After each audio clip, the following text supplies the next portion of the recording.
pag nag-attend kayo ng mga gatherings, di ba pa man kita-kita kayo ng mga friends nyo or family, ang tanong nyo parati, kamusta? O, kailan ka na magre-retire? Anong balak mo pag retired ka na? Usually, yung mga sagot ng tao, oh, excited na ako. Tapos yung iba, anong sasabihin? Na, ay, magpa-part-time ako. Kasi, hindi ko kaya yung wala akong ginagawa o kaya, naku, baka ma-bored ako. No? Well, gets namin yun. Kasi magandang plano yun eh. Yung meron kang trabaho, may extra income ka pa, tapos may sense of purpose sa buhay, right? Oo, di ba? Yun naman ang problema ng mga senior, di ba? Sasabihin na, oh, wala na akong sense of purpose, gano'n. Well, anyway, napaisip kami kasi what if that simple part-time job is not actually as simple as we thought, right? Kasi yung part-time job na yan, hindi natin alam, pwedeng maapektuhan ng ang Social Security. Yung Medicare nyo. Tapos taxes o kaya yung mga health insurance. Yes. Sa totoo lang, hindi rin namin naisip ni Haven yon. So sabi namin, pag-usapan kaya natin yon. And just to be clear, okay lang naman magkaroon ng trabaho during retirement.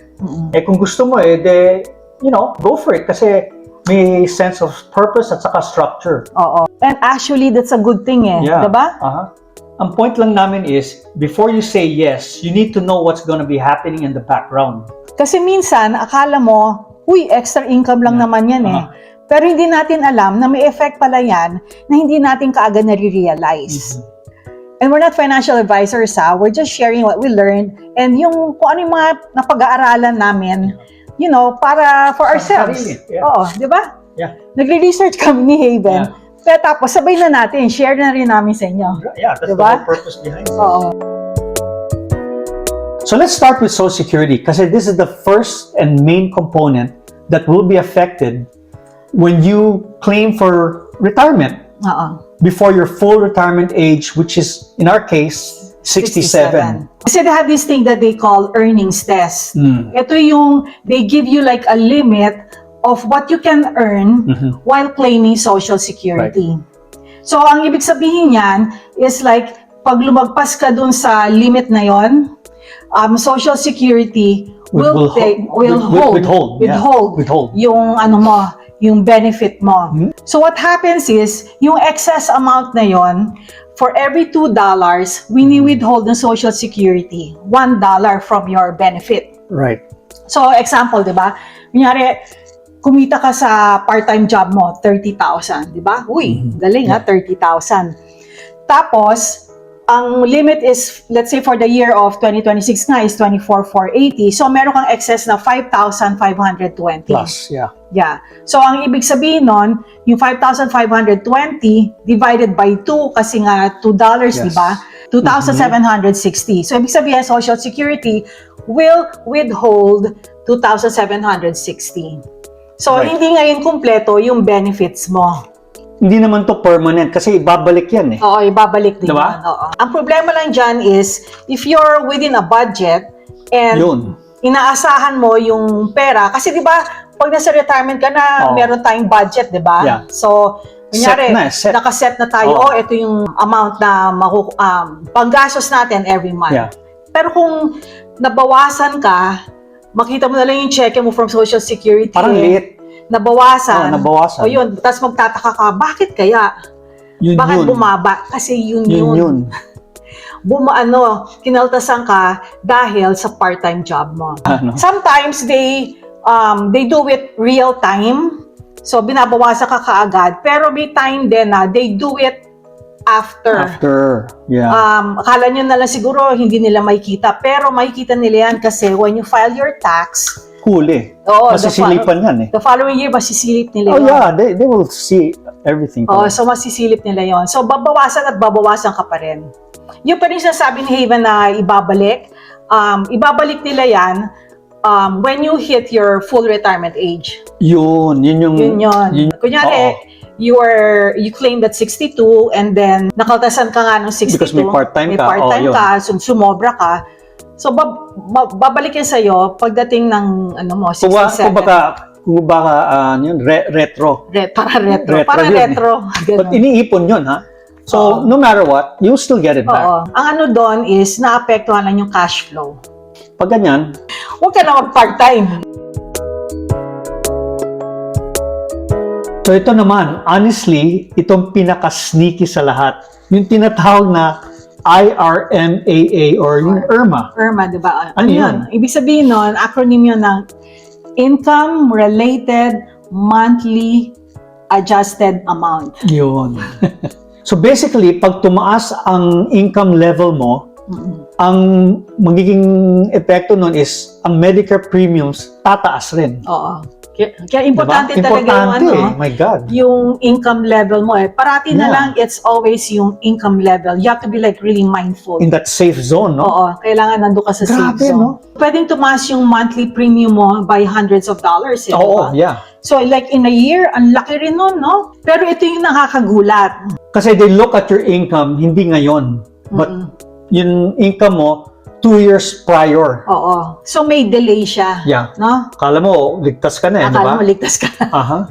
So let's say today, 2026, you take on a part-time job and your income goes up. Tapos, fast forward 2 years from now, at 2028, bigla na lang yung Medicare premium mo ang taas. Parang it came out of nowhere. But it's actually because of something you did 2 years ago. So again, it's not that working is bad. Kailangan mo lang talagang maintindihan how it affects everything else. So it's really, this is fair warning. Kasi at least you should be aware na may nangyayaring ganito. Oo, di Yung ba pala yung yun. sasabi na you have to know what's going on in the Yeah. background. Right. Oo. Ang masakit pa dito, mag-excess ka lang ng $1, ano ka na, yung premium mo talaga tataas. Laki ng difference, Oo, no? malaki yung difference. So, isa pa about Social Security. Yeah, because a lot of people think na ang Social Security is not taxed. Oo. And to be fair, minsan, hindi naman taxable ang Social Security. But once your income goes up, that's when things change. Depending on your income, up to 50% or even 85% of your Social Security can become taxable. Hindi naman ibig sabihin na 85% ang tax mo. Portion lang siya na isasama sa income mo. So this is just a quick overview. So it's best to check still with a tax advisor based on your situation. So talaga dapat mindful kayo do sa total income. So ang mangyayari ngayon, may benefit ka nga, pero kakaltasan ka naman. Yeah. Diba? So what happens is, you work to have extra income, pero at the same time, malaking portion ng Social Security mo is taxed. So, mas konting pera ang pumapasok ngayon sa pocket mo. Right. Ito naman medyo on the strategy side.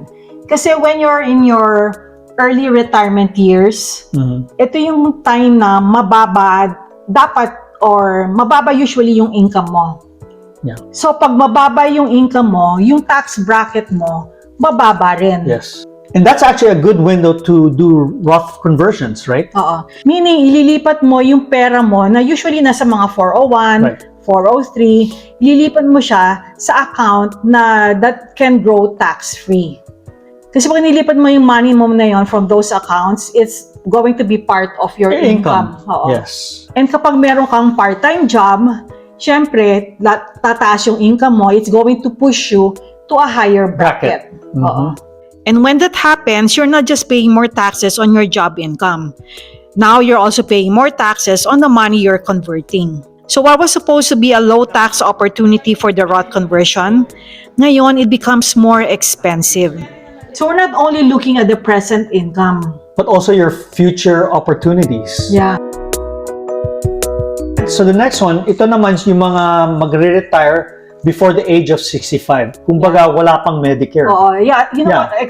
di ba nga a lot of people, ang concern nila is healthcare, di ba?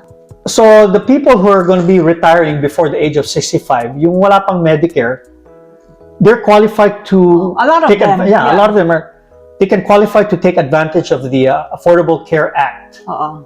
which helps lower the cost of Your health insurance. Oo. Yeah.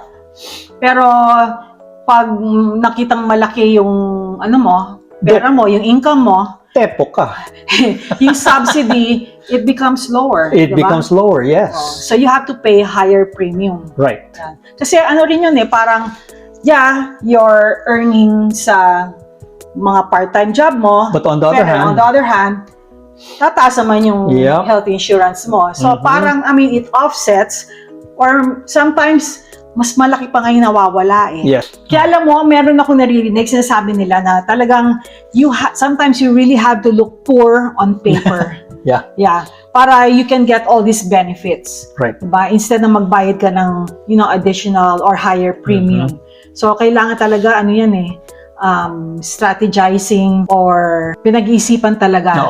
para you can like stay within that yung sa level na yon or you don't go beyond that threshold. Yes. So after going through this list of like ano yung pwedeng maapektuhan ng ating part-time job, hindi namin sinasabi na huwag kayong magtrabaho. Yeah. Diba?